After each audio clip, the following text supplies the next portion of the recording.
అనగాని సత్యప్రసాద్. ప్రస్తుతం 2 రాష్ట్ర రాజకీయాల్లో కూడా ఈ పేరు మారుమోగుతోంది.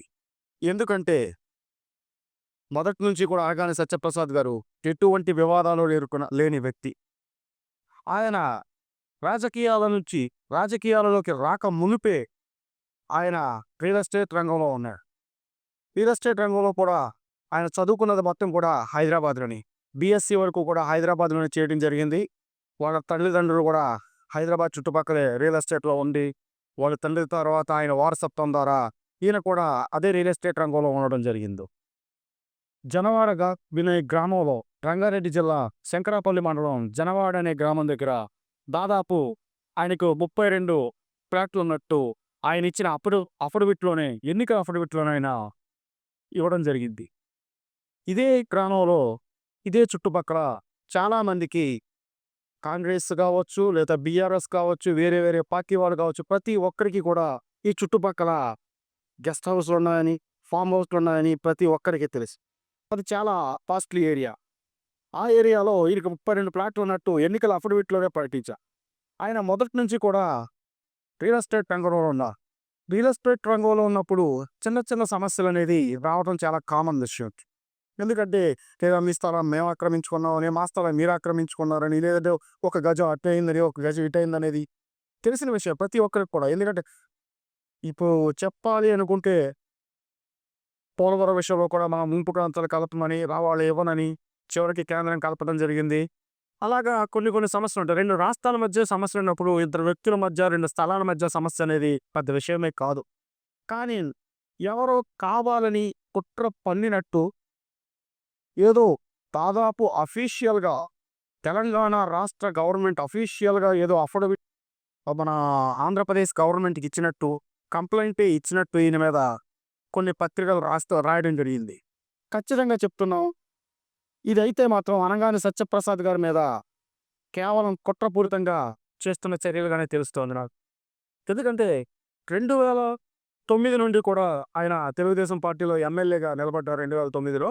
2009 రేమల నియోజకవర్గంలో ఇప్పుడు మోపిదేవి వెంకటరమణ గారు అంటే ఒకప్పుడు కాంగ్రెస్‌లో ఉన్నారాయన. ఇప్పుడు టీడీపీలో ఉన్నారు.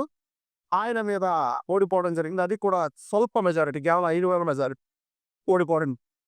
తరువాత 2014 నవ్యాంధ్ర టైంలో ఆయన మళ్ళీ 13,000 మెజారిటీతో గెలవడం జరిగింది. అదే మోపిదేవి వెంకటరమణ గారు ప్రత్యర్థిగా ఆయన మీద అనగాని సత్యప్రసాద్ గారు నెగ్గడం జరిగింది.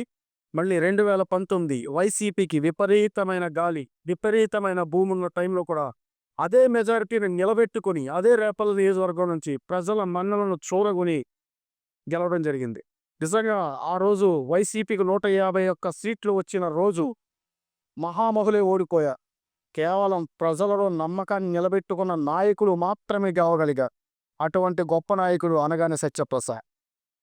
ఆయన ఒక బీసీకి చెందిన వ్యక్తి. కానీ ఆయన మీద ఎందుకో కుట్రపూరితంగా ఇటువంటివి జరుగుతున్నాయి అని తెలుస్తోంది. ఆయన ఇప్పుడు 2019 తర్వాత 2024లో మళ్ళీ ఇంకా మంచి మెజారిటీతో నెగ్గి ఆయన ఇప్పుడు రెవెన్యూ, స్టాంపులు, రిజిస్ట్రేషన్ శాఖ మంత్రిగా ఉన్నారు. ఈ విషయం మీద తీసుకుంటే, ఈ మంత్రి విషయంలో తీసుకుంటే ఆయన ఇప్పుడు మంత్రిగా ఉండి పేకాట ఆడుతున్నారా? లేదా ఇంకోటి చేస్తున్నారా? ఇంకోటి చేస్తారన్నది ఇప్పుడైతే అప్రస్తుతం. అవి తెలియదు. కానీ ఇంతకుముందు ఎప్పుడో రష్యా వెళ్లారని, కొంతమంది రాజకీయాలతోటి పేకాట ఆడి రష్యా వెళ్లారని, అక్కడికెళ్లారని, ఇక్కడికెళ్లారన్న విషయాలు వచ్చాయి. అది ఇంతకుముందు. ఎప్పుడో ఒకప్పుడు.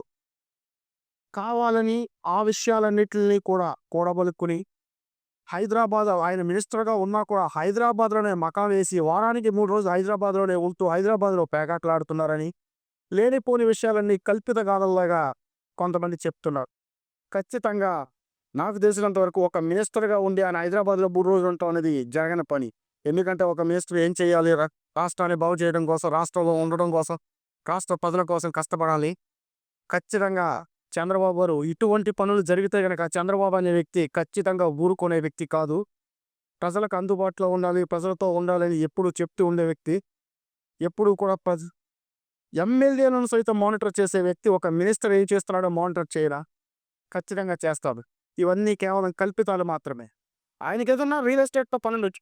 అఫిడవిట్‌లో కూడా 32 ప్లాట్లు కేవలం ఆ జనవాడ ప్రదేశంలో ఉన్నాయని ఆయన ఖచ్చితంగా చూపించిన తర్వాత ఆయన రియల్ ఎస్టేట్ మొత్తం హైదరాబాద్‌లోనే ఉన్నప్పుడు, అప్పుడప్పుడు ఆయన పని మీద ఆయన వచ్చి వెళ్తూ ఉండటం అనేది చాలా కామన్ విషయం అది.